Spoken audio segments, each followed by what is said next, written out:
Hello, I'm your subject expert JD, and today we will talk about a very interesting topic. We are all familiar with the term indeed, but there is yet to learn a lot about the topic, and most interestingly, the name of the topic itself is learning. We will talk about what is learning, what is the learning process, what are the theories in reference to learning, what are the stages in learning, and many more. Learning is any relatively permanent change in behavior that occurs as a result of experience. That is, if we go through the definitions given by different authors, we will notice that there are two important elements in learning. Number one, the change must be relatively permanent. I quote, change must be relatively permanent. That is, after learning, the behavior of a person must be different from the previous behavior. For example, if a person learns car driving, it will last for a long time, indicating the changed behavior. Temporary changes may be only reflexive and fail to represent any learning. Therefore, this requirement rules out behavioral changes caused by fatigue or other temporary adaptations. And the second element is that the change of behavior should take place as a result of some kind of experience. Learning must be because of some interactions with the environment and some feedback from such environment that affects behavior. And your experience may be direct or may be indirect. Even sometimes we learn to change our behavior when our colleagues are punished for that kind of behavior, isn't it? So learning itself, it cannot be observed. The behavioral changes consequent upon learning only can be seen. And this kind of change in behavior should be differentiated from the change in behavior caused by any other factors. For example, aging may cause behavioral changes. A change in the individual's thought process or attitudes, if accompanied by no change in behavior, would not be learning. It would not be learning. So learning, it itself has certain impact on training activities in an organization. How? Learning can give insights into how to best develop the skills and talents of employees for performing the jobs effectively. But it is, the desire to change individual, and that is of the great importance. The manager who undertakes to produce such changes acts like a teacher, you may say. He shall guide the employees to engage in behaviors that will help the organization achieve its objectives. For example, when the employees are late for work, or they are lazy, or they disobey any rule, the manager attempts to teach behavior of functional nature. And if the employee is performing well, then he may give a good feedback and also rewards. Why? To strengthen such desirable behavior. So, an individual enters an organization with a host of learned attitudes and behavior. Their job performance is a function of their learned experience. So learning is a continuous experience for employees, because because of learning, employees recruit people with college degrees or those with job experience. The employer presumes that not only education or experience provides learning, but that learning will lead to higher job performance, and that is where the importance of learning lies in reference to organizational behavior. Next, let us talk about the factors affecting learning. Number 1, intellectual factor. It refers to the individual mental level. The native capacity of the individual is of prime importance in determining the effectiveness of the learning process. Number 2, learning factors. The factors owing to the lack of mastery of what has been taught and faulty methods of work may also affect the learning process of any employee. If the manager proceeds too rapidly and does not constantly check up on the extent to which the employee is mastering and what is being taught, the employee accumulates a number of deficiencies that interfere with successful progress. Number 3, physical factors. Now, under this group are included such factors as health, physical development, nutrition, visual and physical defects, and even your glandular abnormality.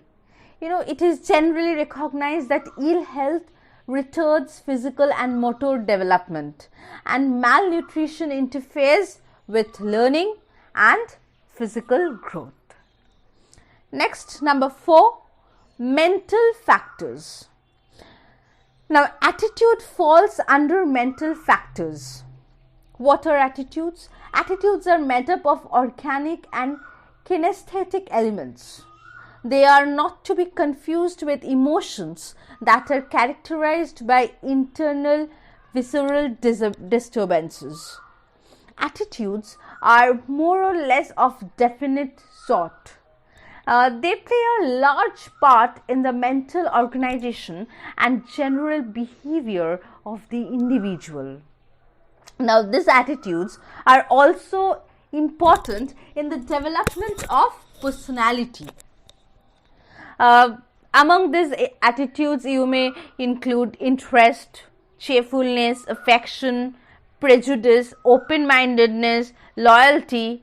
Okay, and these attitudes exercise a stimulating effect upon the rate of learning and teaching upon the progress in the organization. So the efficiency of work from day to day and the rapidity with which it is achieved are influenced by the attitude of the employee. A favorable mental attitude facilitates learning. The factor of interest is very, very closely related in nature to that of symbolic drive and reward. Next, number 5, environmental and social factors. Emotional and social factors.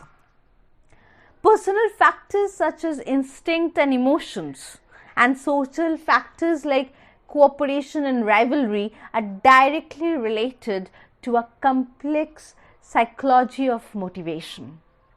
It is a recognized fact that the various response of the individual to various kinds of stimuli are determined by a wide variety of tendencies. Okay, and even these factors affect your learning process. And the last one is the environmental factors. The physical conditions needed for learning is included under the environmental factor. And now we will discuss the learning principles. What are learning principles? They are the guidelines for the ways in which people learn most effectively.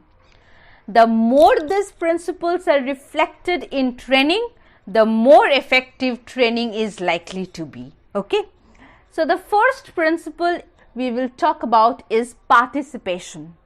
Learning should permit and encourage active participation of the learner. Why?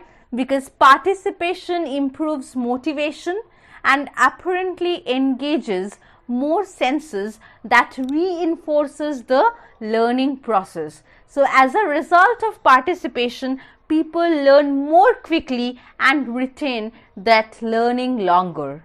For example, most people never forget how to ride a bicycle because they actively participated in the learning process. So, the learning activities should be experimental rather than just informational. So, the trainers should arrange the physical surrounding to facilitate small group of interactions and promote the sharing of ideas. Next is repetition, and this is also an important principle of learning.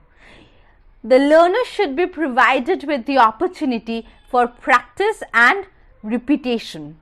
So, to gain the full benefit of training, learned behaviors must be overlearned to ensure smooth performance and minimum of forgetting at a later date. So, proficiency in learning and retaining new skill is improved when individuals visualize themselves performing the new behavior. Third point, relevance. The learning is helped when the material to be learned is meaningful.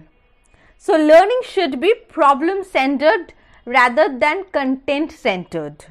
People are motivated to learn when training is immediately relevant to help them solve a current problem. Okay.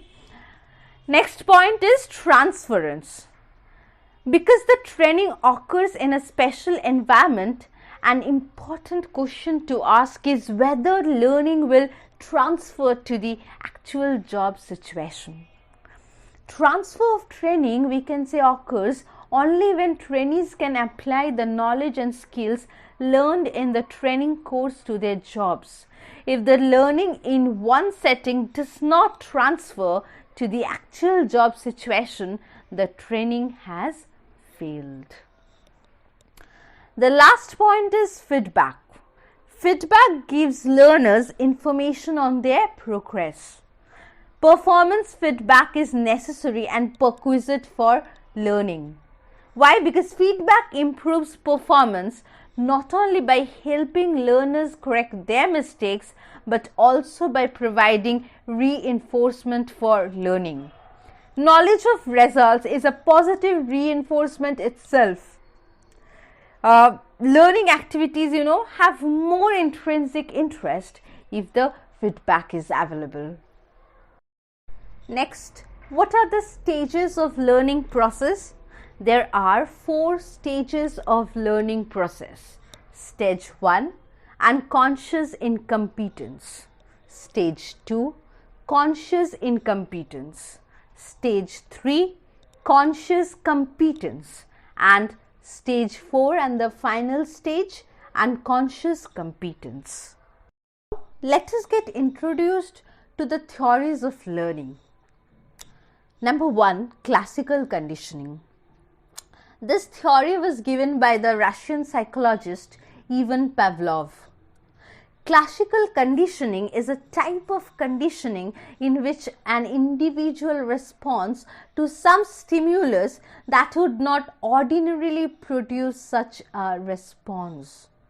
It is the process of learning to associate a particular thing in our environment with a prediction of what will happen next. So, it is the association of such an event with another desired event resulting in behavior. For example, the normal stimulus for a flow of saliva is the taste of food, but often the mouth waters at the mere sight of the delicious food or on hearing it described or even on just thinking about it. Thus, one situation is substituted for another to elicit behavior, and this is called conditioning. In classical conditioning, learning involves a conditioned stimulus and an unconditioned stimulus. Okay. Now, next we move on to the next topic, that is operant conditioning. Through operant conditioning, we learn that a particular behavior is usually followed by a reward or punishment. This theory argues that one's behavior will depend on different situations. People will repeatedly behave in a specific way from where they will get benefits. On the other hand, they will try to avoid a behavior from where they will get nothing. And this theory was given by Harvard psychologist B.F. Skinner. Okay, he argued that creating pleasing consequences to specific forms of behavior would increase the frequency of that behavior.